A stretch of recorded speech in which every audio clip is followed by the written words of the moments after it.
L'acide désoxyribonucléique est une version variable d'un même gène, c'est-à-dire dérivité en principe qui détermine la survie de la fin d'un organisme. C'est quoi la génétique et pourquoi est-ce qu'ici au Saguenay-Lac-Saint-Jean, il y a 5 maladies héréditaires récessives plus présentes en région qu'ailleurs au Québec?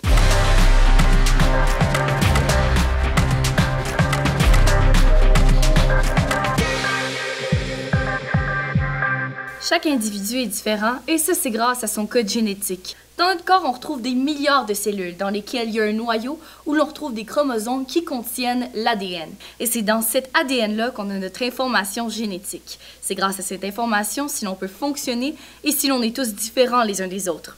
Pour faire un bébé, on a besoin de 2 gamètes. Un gamète femelle, soit l'ovule, et un gamète mâle, soit le spermatozoïde. Chaque gamète contient 23 chromosomes pour former les 23 paires de chromosomes qui contiendront toute l'information génétique de l'enfant.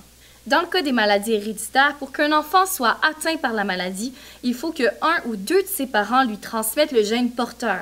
Il y a justement 2 types de maladies héréditaires, soit la récessive et la dominante. Si on a une maladie qui est dominante, ça veut dire que ça va prendre juste une copie pour que l'enfant soit atteint de la maladie.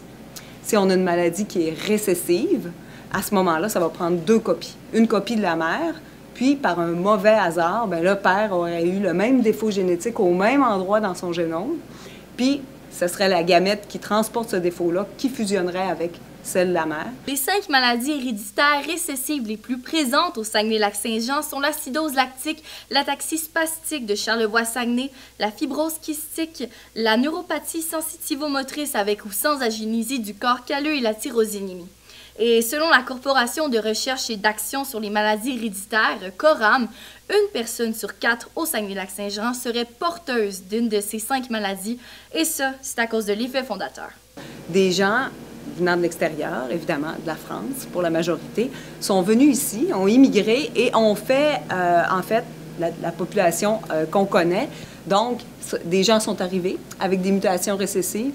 Ils ont eu des grandes familles, donc il y a eu un effet multiplicateur de ces mutations-là. Si on fait le calcul, si 2 parents sont porteurs de la même maladie héréditaire récessive, leur enfant aura une chance sur 4 d'être atteint par la maladie, une chance sur 2 d'être porteur et seulement une chance sur 4 de n'être ni porteur ni atteint. Heureusement, grâce au Centre intégré universitaire de santé et de services sociaux du Saguenay-Lac-Saint-Jean, des tests sont disponibles pour 4 des 5 maladies héréditaires récessives plus présentes en région pour détecter si l'on est porteur ou non de l'une de ces maladies. On s'en va voir ça.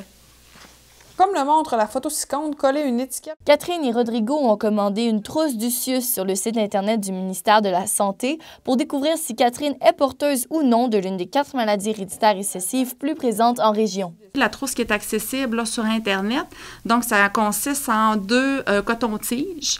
On frotte un coton-tige à l'intérieur de chaque joue. Et puis, il y a de l'ADN qui va être extrait de ces cellules buccales-là. Ça va être analysé dans le laboratoire ici à l'hôpital de Chicoutimi. Une fois la trousse complétée, Catherine envoie son échantillon au laboratoire de l'hôpital de Chicoutimi qui analyse plusieurs échantillons tous les jours pour de nombreuses familles de la région. C'est d'offrir une information de qualité aux parents qui soit attendent un enfant ou qui ont un projet familial et qui désirent prendre une décision éclairée sur leur projet familial. Avec la science, une autre porte de décision s'ouvre aux résidents de la région quant à leur avenir et à celui de leur futur enfant.